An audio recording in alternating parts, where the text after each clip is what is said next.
Hey guys, welcome to the next video on Redis tutorial for beginners, and in this video we will learn what are sets and how to use sets in Redis.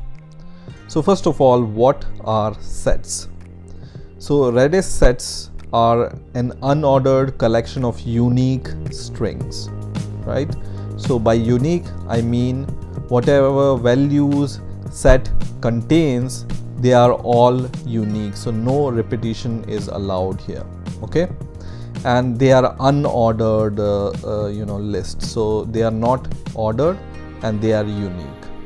So let's see how we can use sets in practice. So I have already started my Redis server, and on my CLI, first of all let me just clear all the keys which I already have. So I will just say keys, and I have only one key which I'm going to flush all. And now let's create a set.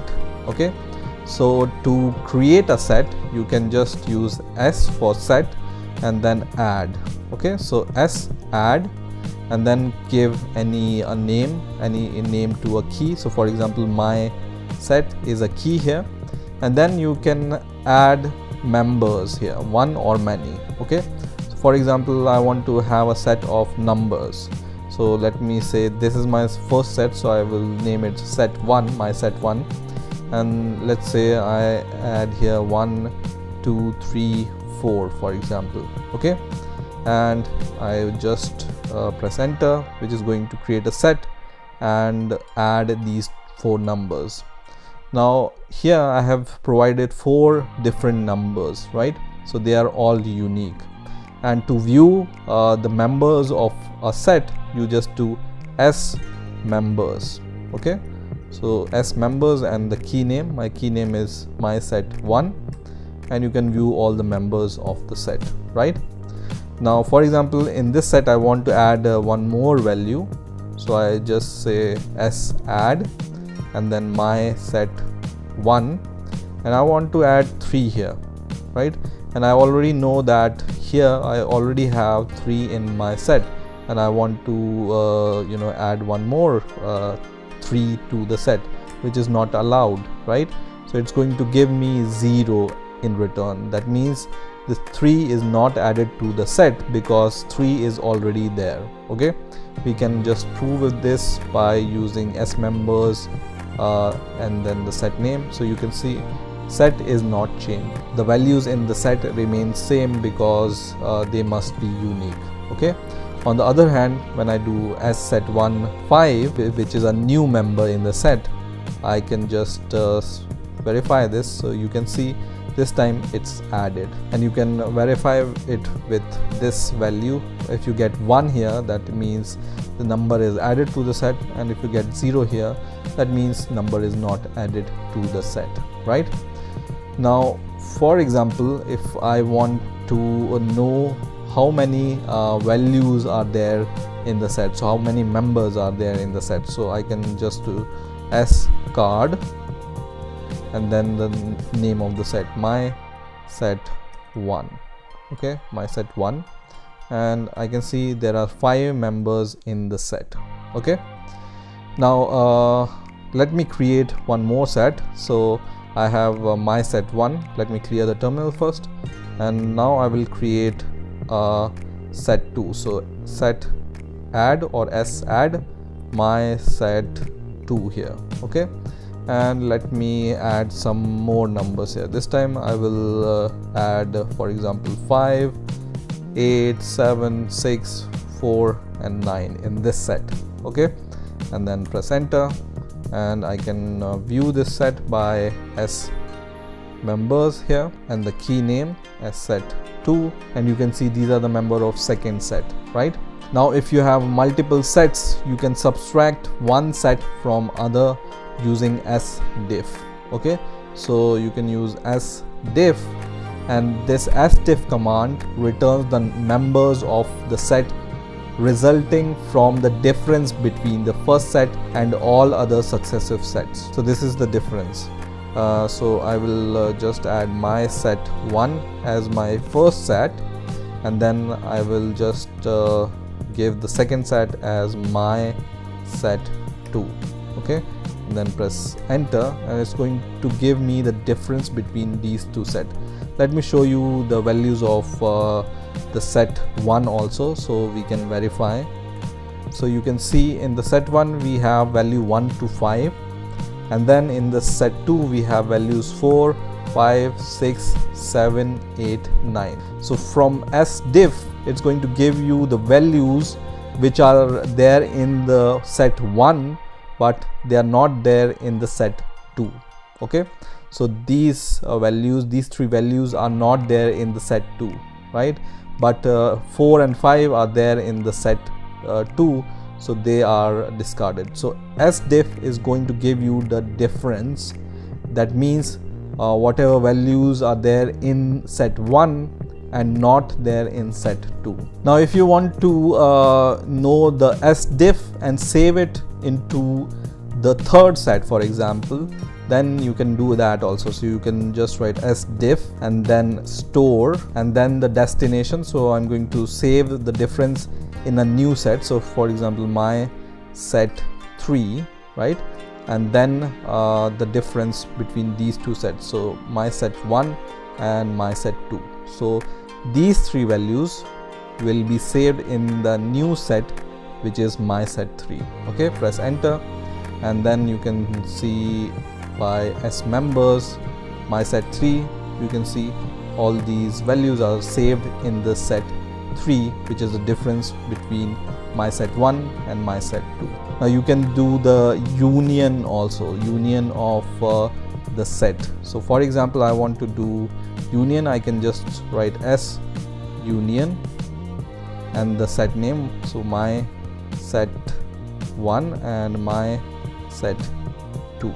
Okay, so I wanted to do the union of set 1 and set 2, and then press enter, and it's going to give you these values.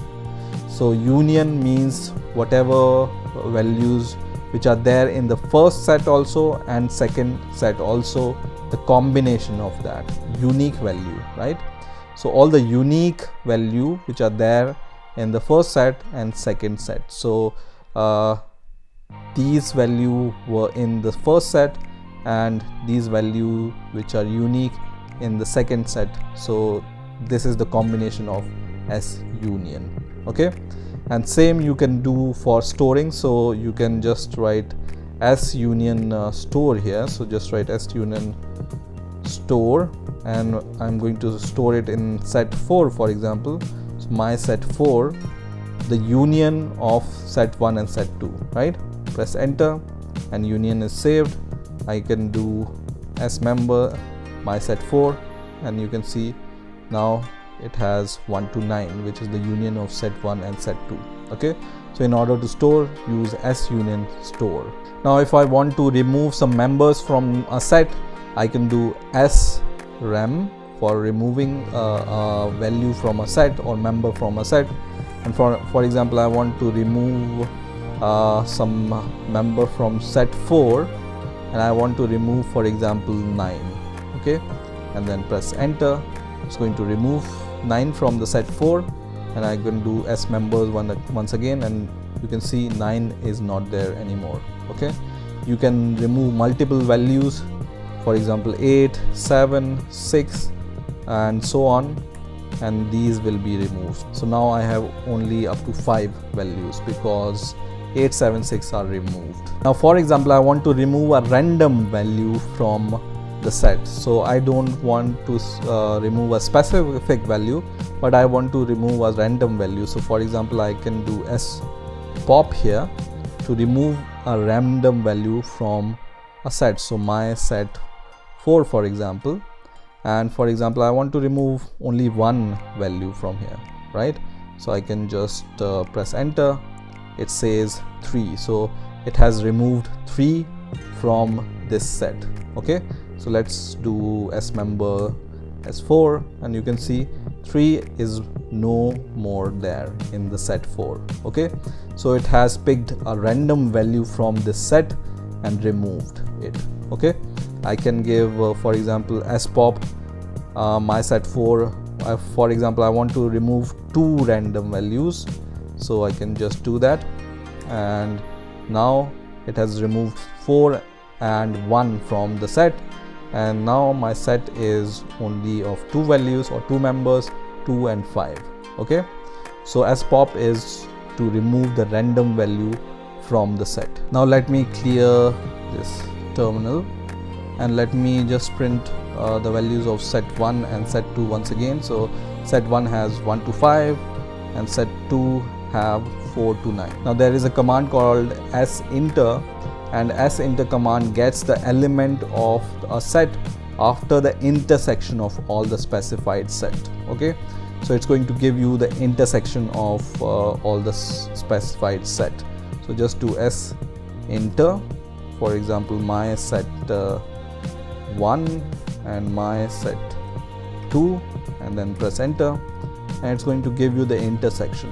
Intersection means these values are there in both the sets, so these are the intersection of both the sets. So 4 and 5 are there in set 1 and set 2, so it's going to give you those value only. And as we have seen in the case of sdiff and sunion, you can do for example sinter store, so you can store the intersection into a new set. So sinter store, and for example I want to save this in set 5 and then press enter, and then I can just see the content of set 5, which is 4 and 5, which is correct. Now the last command I want to show here is smove command. So smove, and this command is used to transfer or move value or member from one set to the another set, right?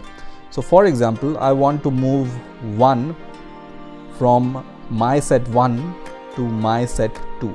Okay, so I want to move this value to the set 2. So what I can do, so first of all the source is my set 1, and I want to move it to the destination, which is my set 2, and I want to transfer the value 1, member 1, right? So press enter, it says 1, that means the operation is successful. So let me see the member or members of set 2, and now you can see 1 is moved to the set 2. Earlier 1 was not there in the set 2, but now we have 1 in the set 2. And let's see the contents of set 1 also. So you can see 1 is no longer there in set 1 because it's moved from set 1 to set 2. So these are some of the most frequently used command in Redis sets. I hope you enjoyed this video. Please rate, comment and subscribe, and bye for now.